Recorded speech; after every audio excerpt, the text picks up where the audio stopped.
5, 4, 3, 2, 1. Elbow!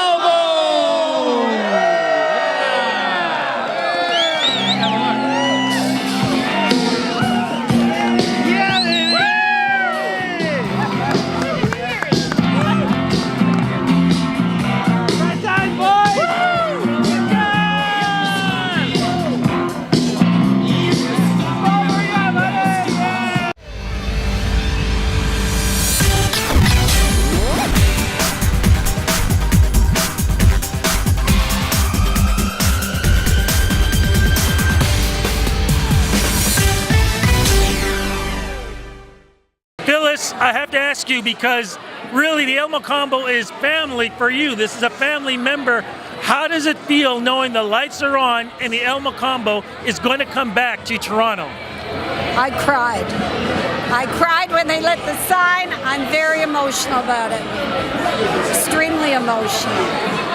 It's like my dad's not here, and this meant everything to him. This is his baby. What was it like for you growing up and seeing what your dad did with the El Mocambo, bringing so much great talent to Toronto and really helping make Toronto a huge music bed around the world? Oh, well, of course, I was very, very proud. I'm very proud of my dad. And I don't know if you realize, but the second floor was a nightclub. And people were all dressed up as though they were going to a wedding. And it was very formal. And they had a live band wearing tuxedos. And that was on the second floor. And it was also a wedding venue. I have pictures of weddings. And the first floor, the stage was in between the restaurant and the bar. So both sides could see, because not everybody was in the bar. And they had live acts. They had mostly country and western at the time, like right in the beginning. And then later on, it evolved. My dad died in 1960, and his funeral cortege went right past the El Mocambo. It was very, very emotional. And it was horrible, actually.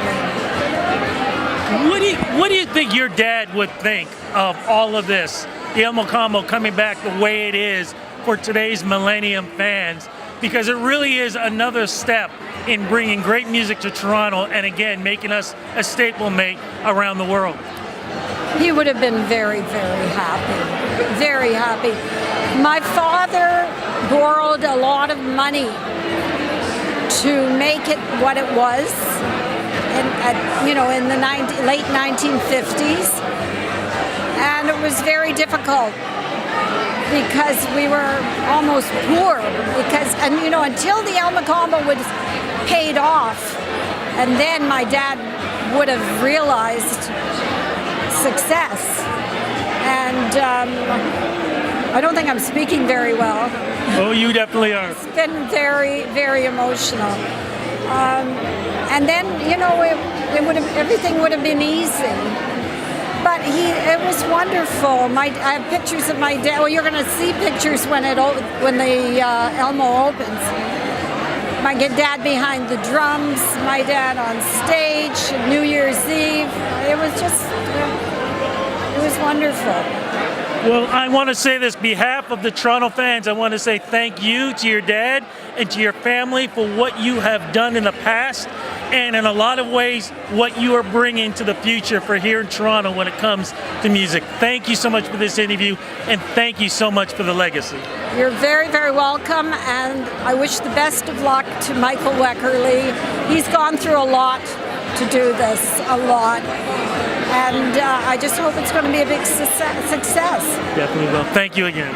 You're very welcome.